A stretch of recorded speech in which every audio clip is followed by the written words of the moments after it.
different law form that we can see from the off.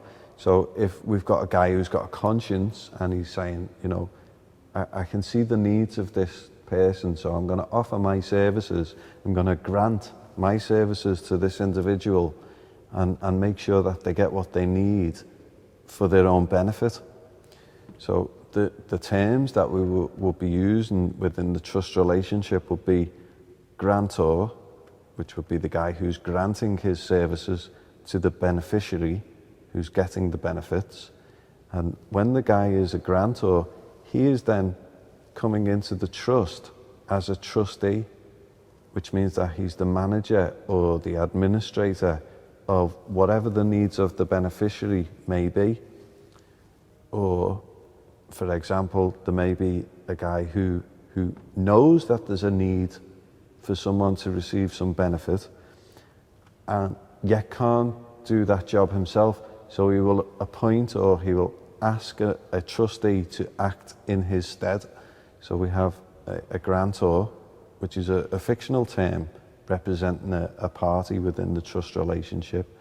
Then we have the trustee or co-trustees who are then going to manage the idea of what it is that's needed for the beneficiary so that they may receive these benefits. Now, there may be a liability of one of the trustees who's not performing his duty, and this is where the law looks down on the relationship. Now, one peculiar thing about equity and trust law is that no one needs to recognize that there is a trust relationship formed, because, hey, not everyone knows the law, but it doesn't mean to say that the law doesn't recognize the trust relationship. Now, it would take a party to understand the relationship, which is why if somebody went to a court because of the liability of a performance or an obligation that wasn't being performed, then there is now a liability that needs to be remedied. So we have a beneficiary who is expecting certain goods to be coming to them on a regular basis by way of the trustee at the order of the grantor. Now, we can assume that a trustee will carry out his duties for the beneficiary on good faith, and much of law is based upon religion, and religion is based on the philosophy of men. So people live through their philosophy. Like my philosophy is to, you know, contribute to my fellow man and to help build a more beautiful future for future generations. So that would be of benefit to others. So I'm acting as a trustee automatically by default for the benefit of others in a trust relationship that is in the future. So I've taken it upon myself to administer my duties and my obligations to others for the future, which others may or may not do. That's at their choice. And if the conscience speaks to them, then maybe they can see the validity in looking at it from that point of view. So, in the trust relationship, one of the trustees may have faltered on their duty.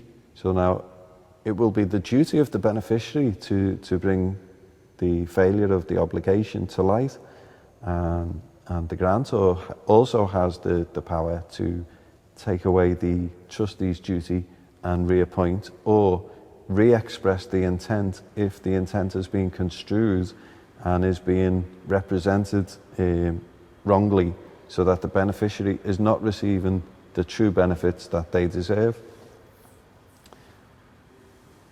So that they are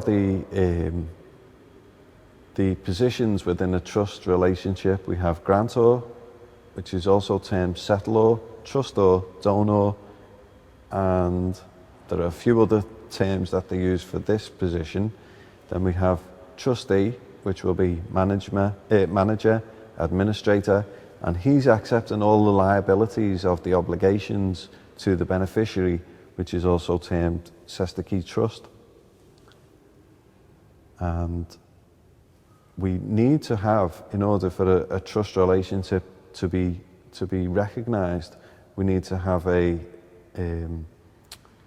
transfer or an appointment or a contract, some sort of changing of hands of the trust property, which would be by way of a signature, an instruction, something that the trustee can say, well, I've received this, and it can be orally, and it needs to be witnessed and recognised in not only in public, but it needs to be recognised by the parties, even though the actual trust may not be recognised, but the specific property that the trustee has received in relation to what he needs to do, that needs to be recognised. So it may be an acknowledgement or a granting of, and there we have something that we can say is an intangible property which equity will recognise as something that is given, even though the parties may not recognise it.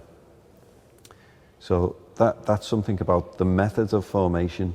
So we have the crucial points of the trust relationship for it to be a bona fide trust are the intent and purpose of the grantor. So his intent will be for the beneficiary to receive benefits, and for the purposes because the beneficiary doesn't have the ability to sort of create those benefits for themselves, so they're relying on someone else to help them get on through life in a better quality of life. So we have these are the elements of the trust that need to be there for it to be recognised in law. So we have the intent, purpose, we have the property which was transferred to the trustee, so he has something to act upon for the beneficiary, and we also have the designation